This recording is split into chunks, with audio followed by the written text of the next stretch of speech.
पहली कहानी है जीवन में सब्र का महत्व। यह कहानी बहुत ही पुरानी है।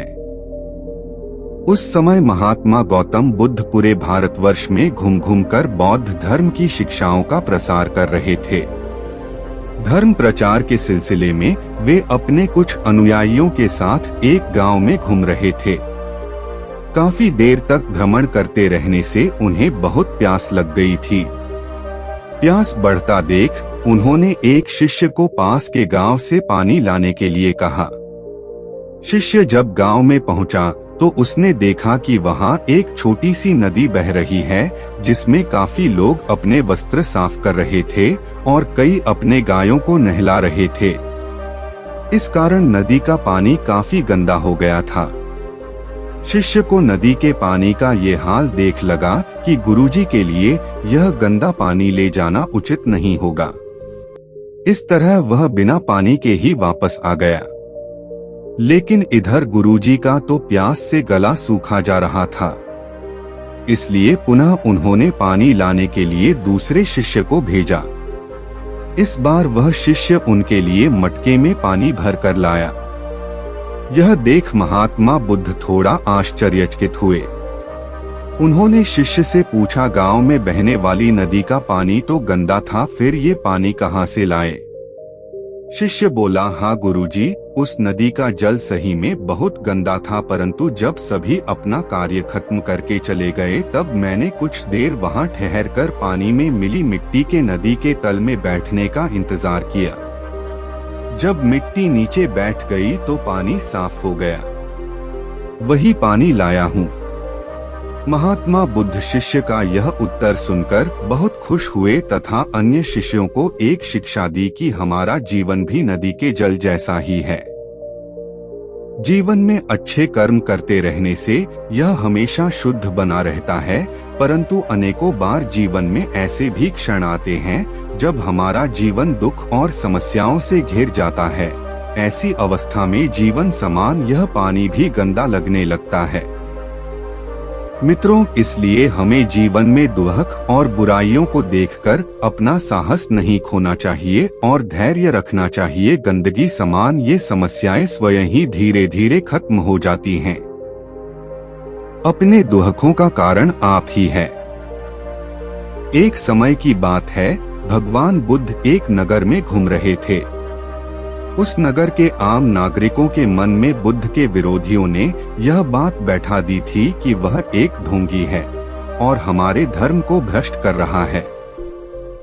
इस वजह से वहां के लोग उन्हें अपना दुश्मन मानते थे। जब नगर के लोगों ने बुद्ध को देखा तो उन्हें भला बुरा कहने लगे और बदुआएं देने लगे। गौतम बुद्ध नगर के लोगों की उलाहने शांति से बिना बोलने सुनते रहे, लेकिन जब नगर के लोग उन्हें बोलते बोलते थक गए तो महात्मा बुद्ध बोले, क्षमा चाहता हूँ, लेकिन अगर आप लोगों की बातें खत्म हो गई है तो मैं यहाँ जाऊँ। भगवान बुद्ध की यह बात सुन वहाँ के लोग बड़े आश्चर्यचकित हुए।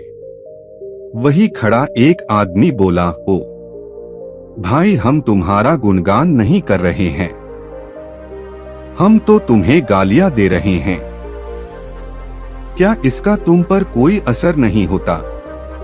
बुद्ध बोले, आप सब मुझे चाहे जितनी गालियां दो, मैं उन्हें लूंगा ही नहीं।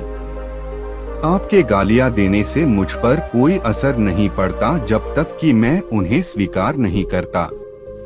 बुद्ध आगे बोले, और जब मैं इन गालियां को लूंगा ही नहीं तो यह कहाँ रह जाएगी? निश्चित ही आपके पास। मित्रों, बुद्ध के जीवन का यह छोटा सा प्रसंग हमारे जीवन में एक नया परिवर्तन ला सकता है, क्योंकि बहुत से लोग अपने दुखों का कारण दूसरों को मानते हैं, जो कि अच्छी बात नहीं है। ऐसा कर हम स्वयं के लिए गड्ढा खोद रहे होते हैं। यह सब हम पर निर्भर है कि हम लोगों के नेगेटिव बातों को कैसे लेते हैं, उन्हें स्वीकार कर रहे हैं या नकार रहे हैं। इस दुनिया में कोई गरीब नहीं। एक समय की बात है, भगवान गौतम बुद्ध एक गांव में धर्म सभा को संबोधित कर रहे थे। लोग अपनी विभिन्न परेशानियों को लेकर उनके पास जाते और उसका हल लेकर खुशी खुशी वहां से लौटते।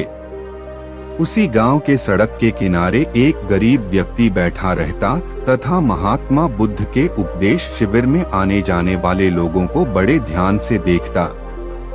उसे बड़ा आश्चर्य होता कि लोग अंदर तो बड़े दुखी चेहरे लेकर जाते हैं, लेकिन जब वापस आते हैं तो बड़े खुश और प्रसन्न दिखाई देते हैं।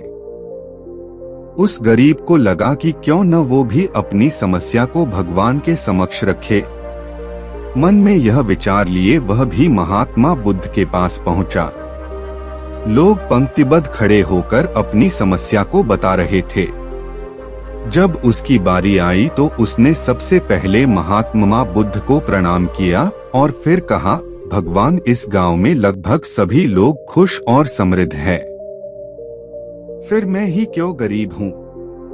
इस पर उन्होंने मुस्कुराते हुए कहा, तुम गरीब और निर्धन इसलिए हो क्योंकि तुमने आज तक किसी को कुछ दिया ही नहीं। इस पर वह गरीब व्यक्ति बड़ा आश्चर्यचकित हुआ और बोला, भगवान, मेरे पास भला दूसरों को देने के लिए क्या होगा? मेरा तो स्वयं का गुजारा बहुत मुश्किल से हो पाता है। लोगों से भीख मांगकर अपना पेट भरता हूँ।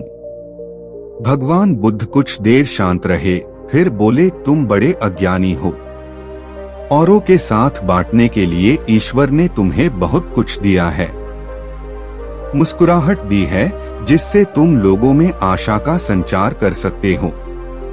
मुख दिया है ताकि लोगों से दो मीठे शब्द बोल सकते हैं, उनकी प्रशंसा कर सकते हो। दो हाथ दिए हैं, लोगों की मदद कर सकते हो। ईश्वर ने जिसको ये तीन चीजें दी है वह कभी गरीब और निर्धन हो ही नहीं सकता। निर्धनता का विचार आदमी के मन में होता है, यह तो एक भ्रम है, इसे निकाल दो। कभी भी मन में निर्धनता का भाव उत्पन्न न होने दो, गरीबी अपने आप दूर हो जाएगी। भगवान बुद्ध का संदेश सुनकर उस आदमी का चेहरा चमक उठा और उसने इस उपदेश को अपने जीवन में उतारा, जिससे वह फिर कभी दुखी नहीं हुआ। अहंकार का उपहार। महात्मा बुद्ध के पास सेठ रतनचंद दर्शन को आए तो साथ में ढेरों सामग्री उपहार स्वरूप लाए। वहां उपस्थित जनसमूह एक बार तो वाह वाह कर उठा।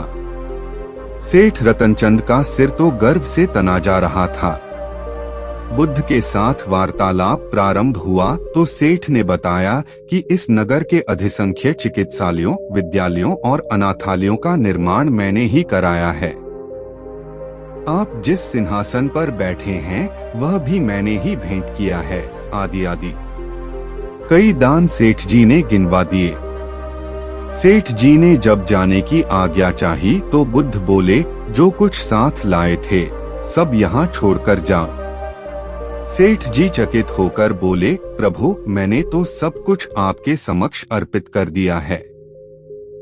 बुद्ध बोले, नहीं, तुम जिस अहंकार के साथ आए थे उसी के साथ वापस जा रहे हो। यह सांसारिक वस्तुएं मेरे किसी काम की नहीं। अपना अहम यहाँ त्याग कर जाओ, वही मेरे लिए बड़ा उपहार होगा। महात्मा बुद्ध का यह कथन सुनकर सेठ जी उनके चरणों में नतमस्तक हो गए। भीतर समाया हुआ सारा अहंकार अश्रु बनकर बुद्ध के चरणों को धो रहा था।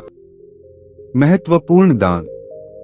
भगवान बुद्ध एक पेड़ के नीचे चबूतरे पर बैठे हुए थे। हर भक्त की भेंट स्वीकार कर रहे थे।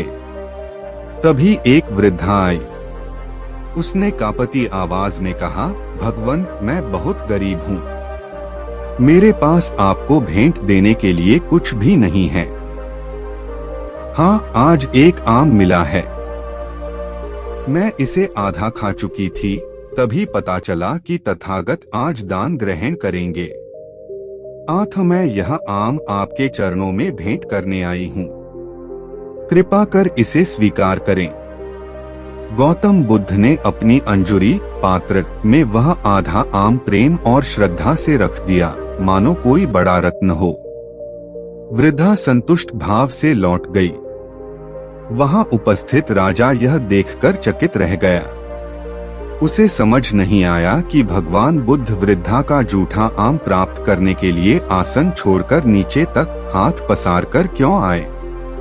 पूछा, भगवान, इस वृद्ध में और इसकी भेंट में क्या ऐसी विशेषता है। बुद्ध मुस्कुराकर बोले, राजन, इस वृद्धा ने अपनी संपूर्ण संचित पूंजी मुझे भेंट कर दी, जबकि आप लोगों ने अपनी संपूर्ण संपत्ति का केवल एक छोटा भाग ही मुझे भेंट किया है। दान के अहंकार में डूबे हुए बग्घी पर चढ़कर आए हो। वृद्धा के मुख पर कितनी करुणा और कितनी नम्रता थी। युगों युगों के बाद ऐसा दान मिलता है।